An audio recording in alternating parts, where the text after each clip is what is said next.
Hi friends, welcome back to my YouTube channel glimpse of English. എല്ലാവരും കഴിഞ്ഞ video എല്ലാം കണ്ടു എന്ന് വിശ്വസിക്കുന്നു. എല്ലാവർക്കും അത് സഹായകരമായോ? നിങ്ങളത് പ്രാക്ടീസ് ചെയ്യുന്നുണ്ടോ? ഓരോ സെൻറ്റൻസും ഞാൻ പറയുന്നത് നിങ്ങൾ റിപ്പീറ്റഡ് ആയിട്ട് എൻ്റെ ഒപ്പം ഇമിറ്റേഷൻ മെത്തേഡ് യൂസ് ചെയ്ത് പ്രാക്ടീസ് ചെയ്തോ? നിങ്ങൾ ടെൻസ് എന്ന് പറഞ്ഞ് ടെൻഷൻ അടിക്കാതിരിക്കാനാണ് ഞാൻ ടെൻസ് ഒന്നിൻ്റെ മുകളിൽ എഴുതാതിരുന്നത്. നിങ്ങൾക്ക് ജസ്റ്റ് കാര്യങ്ങൾ മനസ്സിലാക്കുക, പ്രാക്ടീസ് ചെയ്യുക.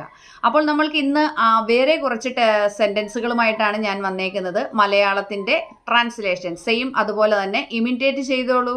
അപ്പോൾ നമുക്ക് വീഡിയോയിലേക്ക് പോയാലോ? Come on. Learn English by imitation മെത്തേഡിൽ കൂടി ഇന്ന് പഠിക്കുന്നത് സിമ്പിൾ പ്രസൻറ്റ്. അവൻ ഇംഗ്ലീഷ് പഠിക്കാറുണ്ട്. He studies English. കഴിഞ്ഞ ക്ലാസ്സിൽ ഞാൻ ഇംഗ്ലീഷ് പഠിക്കാറുണ്ട് എന്നാണ് പഠിച്ചത്. അതെങ്ങനെയാ? I study English. അപ്പോൾ അവൻ ഇംഗ്ലീഷ് പഠിക്കാറുണ്ടോ? Does he study English? Does he study English? അവൻ ഇംഗ്ലീഷ് പഠിക്കാറില്ല. He doesn't study English. He doesn't study English. ഇതിൻ്റെ വ്യത്യാസം മനസ്സിലാക്കി വേണം പഠിക്കാൻ. അവനും ഞാനും പറയുമ്പോൾ ഉള്ള വ്യത്യാസം. IES ഓർ ES ചേർക്കുന്നുണ്ട്. ഹീ ഓർ ഷീ വരുമ്പോൾ, ഐ വരുമ്പോൾ സ്റ്റഡി എന്നും ഹീ വരുമ്പോൾ സ്റ്റഡീസ് എന്നും. Simple past. അവൻ ഇംഗ്ലീഷ് പഠിച്ചു. He studied English. He studied English. അവൻ ഇംഗ്ലീഷ് പഠിച്ചോ? Did he study English?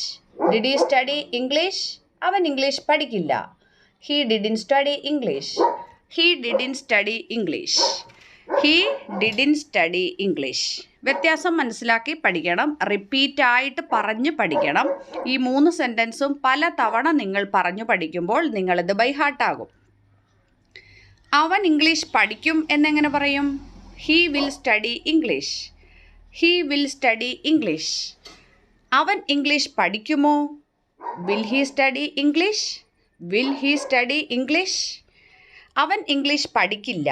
He won't study English. He won't study English. Will he study English? He won't study English. എൻ്റെ വ്യത്യാസം മനസ്സിലായോ? ഒരു question ചോദിക്കുന്നു, അതിൻ്റെ ആൻസർ. അടുത്തത്, അവൻ ഇപ്പോൾ ഇംഗ്ലീഷ് പഠിക്കുകയാണ്. He is studying English now. He is studying English now. അവൻ ഇപ്പോൾ ഇംഗ്ലീഷ് പഠിക്കുകയാണോ? Is he studying English now? Is he studying English now. അവൻ ഇപ്പോൾ ഇംഗ്ലീഷ് പഠിക്കുകയല്ല. He is not studying English now. He is not studying English now. വ്യത്യാസം പിടികിട്ടിയോ? അപ്പോൾ ഈ ഓരോ ടെൻസിൻ്റെ വ്യത്യാസം നോട്ട് ചെയ്തോണം. ഇന്നലെ അവൻ ഇംഗ്ലീഷ് പഠിക്കുകയായിരുന്നു. He was studying English yesterday. He was studying English yesterday. ഇന്നലെ അവൻ ഇംഗ്ലീഷ് പഠിക്കുകയായിരുന്നോ? Was he studying English yesterday? Was he studying English yesterday. ഇന്നലെ അവൻ ഇംഗ്ലീഷ് പഠിക്കുകയായിരുന്നില്ല. He wasn't studying English yesterday. He wasn't studying English yesterday. കഴിഞ്ഞ കാര്യങ്ങളെക്കുറിച്ച് പറയുന്നതാണ് past. നാളെ ഈ സമയത്ത് അവൻ ഇംഗ്ലീഷ് പഠിക്കുകയായിരിക്കും. ഫ്യൂച്ചറിലുള്ള കാര്യമാണ്. He will studying English tomorrow this time. He will studying English tomorrow this time. നാളെ ഈ സമയത്ത് അവൻ ഇംഗ്ലീഷ് പഠിക്കുകയായിരിക്കുമോ? Will he studying English tomorrow this time? Will he studying English tomorrow this time. നാളെ ഈ സമയത്ത് അവൻ ഇംഗ്ലീഷ് പഠിക്കുകയായിരിക്കില്ല. He won't studying English tomorrow this time. He won't studying English tomorrow this time. അവൻ ഇംഗ്ലീഷ് പഠിച്ചിട്ടുണ്ട്. He has studied English. Present perfect ആണ്. He has studied English. അവൻ English പഠിച്ചിട്ടുണ്ടോ? Has he studied English? Has he studied English. അവൻ English പഠിച്ചിട്ടില്ല. He hasn't studied English. He hasn't studied English. മനസ്സിലായോ? എഴുതി പഠിച്ചോളൂ. വ്യത്യാസം ഓരോ ടെൻസിൻ്റെയും അതനുസരിച്ച് മനസ്സിലാക്കി പഠിക്കുക. പാസ്റ്റ് പെർഫെക്റ്റിൽ എങ്ങനെയാണ് പറയുക? അവൻ ഇംഗ്ലീഷ് പഠിച്ചിട്ടുണ്ടായിരുന്നു. He had studied English. He had studied English. അവൻ ഇംഗ്ലീഷ് പഠിച്ചിട്ടുണ്ടായിരുന്നോ? Had he studied English? Had he studied English. അവൻ ഇംഗ്ലീഷ് പഠിച്ചിട്ടുണ്ടായിരുന്നില്ല. He hadn't studied English. He hadn't studied English. അവൻ ഇംഗ്ലീഷ് പഠിച്ചിട്ടുണ്ടായിരുന്നില്ല. He hadn't studied English. അപ്പോൾ past പെർഫെക്റ്റും മനസ്സിലായി അല്ലേ? ഫ്യൂച്ചർ പെർഫെക്റ്റിൽ എങ്ങനെ പറയാം? വൈകുന്നേരത്തിനകം അവൻ ഇംഗ്ലീഷ് പഠിച്ചിട്ടുണ്ടാകും. He will have studied English by evening. He will have studied English by evening. വൈകുന്നേരത്തിനകം അവൻ ഇംഗ്ലീഷ് പഠിച്ചിട്ടുണ്ടാകുമോ? Will he have studied English by evening? Will he have studied English by evening. വൈകുന്നേരത്തിനകം അവൻ ഇംഗ്ലീഷ് പഠിച്ചിട്ടുണ്ടാകില്ല. He won't have studied English by evening. He won't have studied English by evening.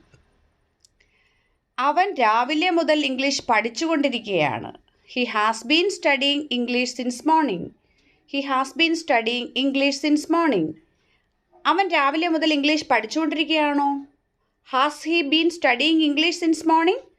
Has he been studying English since morning. അവൻ രാവിലെ മുതൽ English പഠിച്ചുകൊണ്ടിരിക്കുകയല്ല. He hasn't been studying English since morning. He hasn't been studying English since morning. അവൻ കോളേജിലേക്ക് പോകുന്നതിന് മുൻപ് English പഠിച്ചുകൊണ്ടിരിക്കുകയായിരുന്നു. He had been studying English before he went to college. He had been studying English before he went to college. അവൻ കോളേജിലേക്ക് പോകുന്നതിന് മുൻപ് English പഠിച്ചുകൊണ്ടിരിക്കുകയായിരുന്നോ? Had he been studying English before he went to college. കോളേജിലേക്ക് പോകുന്നതിന് മുൻപ് അവൻ English പഠിച്ചുകൊണ്ടിരിക്കുകയായിരുന്നില്ല. He hadn't been studying English before he went to college. He hadn't been studying English before he went to college. അടുത്തത്, വിരുന്നുകാർ എത്തുമ്പോഴേക്കും അവൻ ആ ദിവസം മുഴുവൻ പഠിച്ചുകൊണ്ടിരിക്കുകയായിരിക്കും. By the time guest arrive he will have been studying all day. By the time guest arrive he will have been studying all day. വിരുന്നുകാർ എത്തുമ്പോഴേക്കും അവൻ ആ ദിവസം പഠിച്ചുകൊണ്ടിരിക്കുകയായിരിക്കുമോ? By the time guest arrive will he have been studying all day. വിരുന്നുകാർ എത്തുമ്പോഴേക്കും അവൻ ആ ദിവസം മുഴുവൻ പഠിച്ചുകൊണ്ടിരിക്കുകയായിരിക്കില്ല. By the time guest arrive he will not have been studying all day. അപ്പോൾ നിങ്ങൾ വീഡിയോ കണ്ട് ഇഷ്ടപ്പെട്ടു, നിങ്ങൾ ഇമിറ്റേറ്റ് ചെയ്തു, നിങ്ങൾ പ്രാക്ടീസ് ചെയ്തു, ഞാൻ കാണുന്നുണ്ട് ഇതെല്ലാം. അപ്പോൾ നിങ്ങൾക്ക് നാളെ വീണ്ടും അടുത്ത കുറച്ച് സെൻറ്റൻസുകളുമായി ഞാൻ വേഗം വരാം. ഈ കുറച്ച് മലയാളം ട്രാൻസ്ലേഷൻ കഴിഞ്ഞതിന് ശേഷം നിങ്ങൾക്ക് preposition, type of sentence, then has been, have been, had been, ഇതിൻ്റെയൊക്കെ ഉപയോഗങ്ങൾ, ദെൻ ബീയിങ്ങിൻ്റെ ഉപയോഗം, ബീനിൻ്റെ ഉപയോഗം, ഇതൊക്കെ നമ്മൾ ബേസിക്കായിട്ട് കുറച്ച് കാര്യങ്ങൾ പഠിച്ചു കഴിഞ്ഞാൽ നമുക്ക് ഡെഫിനറ്റ്ലി നമുക്ക് ഇംഗ്ലീഷ് പറയാൻ, ഇംഗ്ലീഷ് മനസ്സിലാക്കാൻ യാതൊരു ബുദ്ധിമുട്ടും ഉണ്ടാകില്ല. അപ്പോൾ നമുക്ക് ഡേ ബൈ ഡേ ഓരോ ക്ലാസ്സിൽ നിന്ന് മാറി അടുത്ത ക്ലാസ്സിലേക്ക് ജമ്പ് ചെയ്ത് വേഗം സ്പീക്കിംഗ് ചെയ്യാം. ഓക്കെ, അപ്പോൾ എല്ലാവരും ഇംഗ്ലീഷ് വേഗം പ്രാക്ടീസ് ചെയ്യുക. എല്ലാ ദിവസവും പഠിക്കുന്നത് വീണ്ടും വായിക്കുക. വെറുതെ നടക്കുമ്പോഴെല്ലാം ഈ സെൻറ്റൻസുകൾ റിപ്പീറ്റഡ് ആയിട്ട് പറയാൻ ശ്രമിക്കുക. ഓക്കെ, അപ്പോൾ ഇത് നിങ്ങൾക്ക് ഉപകാരപ്പെടുന്നു എന്ന് എനിക്ക് മനസ്സിലായി. അപ്പോൾ നാളെ അടുത്ത വീഡിയോയുമായി ഞാൻ വേഗം വരാം. അതുവരെ കാത്തിരിക്കുക. ബൈ.